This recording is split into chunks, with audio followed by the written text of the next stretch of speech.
মানুষের নিকট আমার অসম্মানের কথা একমাত্র আপনাকেই বলছি, হে আরহামার রাহিমিন। আপনিই তো প্রতিটি দুর্বল ব্যক্তির রব এবং আপনিই আমার রব। আপনি কার কাছে আমাকে ছেড়ে দিলেন? এমন অচেনা মানুষদের কাছে যারা আমার ক্ষতি করতে চায়, নাকি এমন শত্রুর কাছে যাকে আপনি আমার চেয়ে অধিক শক্তি দিয়েছেন? হে আল্লাহ, যদি আপনি আমার উপর রাগ না করে থাকেন তাহলে এর কিছুতে আমার কিছু আসে যায় না, কিন্তু আপনার আশ্রয় পেলে আমার পরিস্থিতি আরেকটু সহনীয় হবে।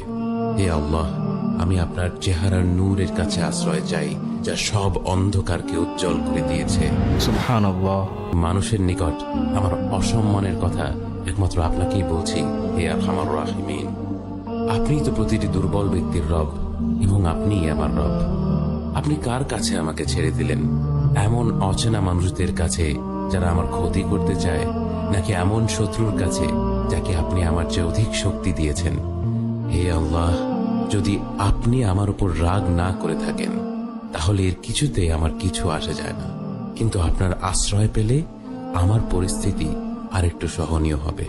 হে আল্লাহ, আমি আপনার চেহারার নূরের কাছে আশ্রয় চাই, যা সব অন্ধকারকে উজ্জ্বল করে দিয়েছে। সুবহানাল্লাহ। মানুষের নিকট আমার অসম্মানের কথা একমাত্র আপনাকেই বলছি, হে আরহামার রাহিমিন। আপনিই তো প্রতিটি দুর্বল ব্যক্তির রব এবং আপনিই আমার রব। আপনি কার কাছে আমাকে ছেড়ে দিলেন? এমন অচেনা মানুষদের কাছে যারা আমার ক্ষতি করতে চায়, নাকি এমন শত্রুর কাছে যাকে আপনি আমার চেয়ে অধিক শক্তি দিয়েছেন? হে আল্লাহ, যদি আপনি আমার উপর রাগ না করে থাকেন তাহলে এর কিছুতে আমার কিছু আসে যায় না, কিন্তু আপনার আশ্রয় পেলে আমার পরিস্থিতি আরেকটু সহনীয় হবে। হে আল্লাহ, আমি আপনার চেহারার নূরের কাছে আশ্রয় চাই, যা সব অন্ধকারকে উজ্জ্বল